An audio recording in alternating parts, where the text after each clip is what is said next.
hermanos, amigos, bienvenidos a Tiempo de Fe. Me da mucho gusto volver a saludarles y pues el día de hoy quiero compartir con ustedes una reflexión acerca del momento en el que Moisés, en la zarza ardiendo, comienza a conocer al Dios de Abraham, al Dios de Isaac y al Dios de Jacob. En el video anterior veíamos cómo Dios se revela como un Dios santo. Y conforme la conversación con Moisés avanza, también vemos cómo Dios comienza a darse a conocer a Moisés y en consecuencia también cómo Dios comienza a darse a conocer a la humanidad, a nosotros.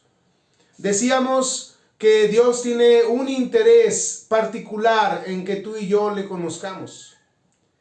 Dios no solo es santo, sino que en esta revelación Dios nos muestra que Dios oye y que Dios actúa en favor de su pueblo, en favor de los suyos. Recordemos que el pueblo de Israel estaba pasando por calamidad, por tribulación, por angustia. Era un pueblo sometido bajo el yugo de la esclavitud del pueblo egipcio. Dice la Escritura que Dios oyó el clamor y por eso es que Dios usa a Moisés para liberar a su pueblo. Sin embargo, la pregunta es, ¿cuánto tiempo duró la esclavitud del pueblo de Israel en Egipto?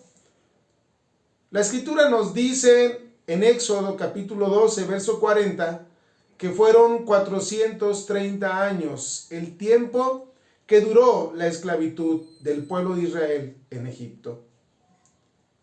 Y la pregunta que surge aquí es, ¿por qué Dios tardó tanto tiempo en rescatar a su pueblo? Tal vez tú te haces la misma pregunta. Cuando vas y clamas ante el Señor, te preguntarás, ¿por qué Dios tarda tanto en responder?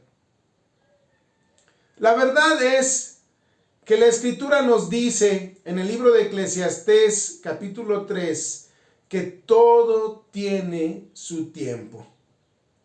Debemos de entender que Dios es Dios eterno y que los tiempos están sujetos a Él y no Él está sujeto al tiempo. Repito, los tiempos están sujetos a Él y no es Él el que está sujeto al tiempo. Nuestro Dios es un Dios eterno que tiene todas las cosas ordenadas conforme a su voluntad y conforme al tiempo que Él en su soberanía determinó.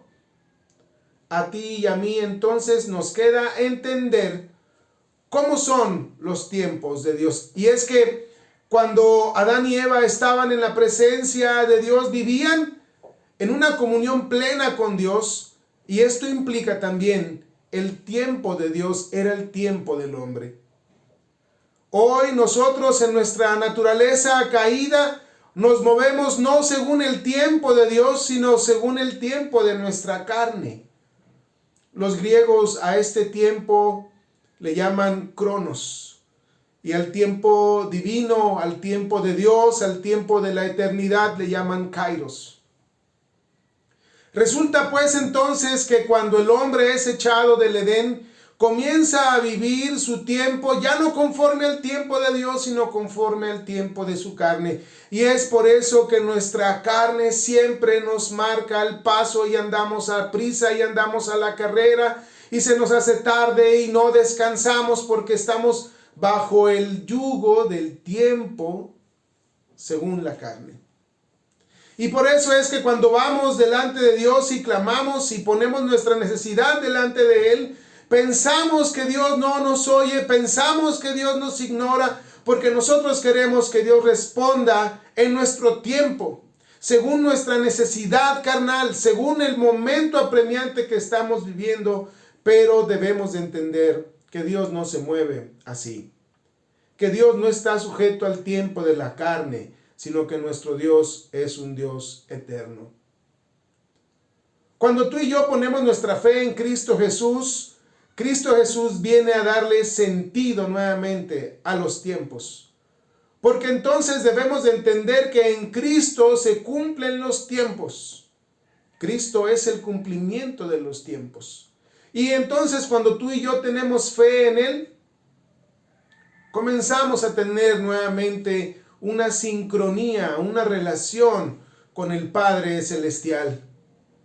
Y entonces comenzamos a entender cómo Dios obra en el tiempo. Quiero compartir contigo un pasaje de la Escritura que se encuentra en Filipenses capítulo 4, versos 6 y 7. Dice la Escritura: por nada estéis afanosos, sino sean conocidas vuestras peticiones delante de Dios en toda oración y ruego con acción de gracias. Y la paz de Dios, que sobrepasa todo entendimiento, guardará vuestros corazones y vuestros pensamientos en Cristo Jesús. Por nada estéis afanosos, por nada estéis apurado, que nada te apremie. Presenta tu oración, presenta tu necesidad delante de Dios con toda oración y ruego, y la paz de Dios que es en Cristo Jesús guardará tu corazón y tu pensamiento.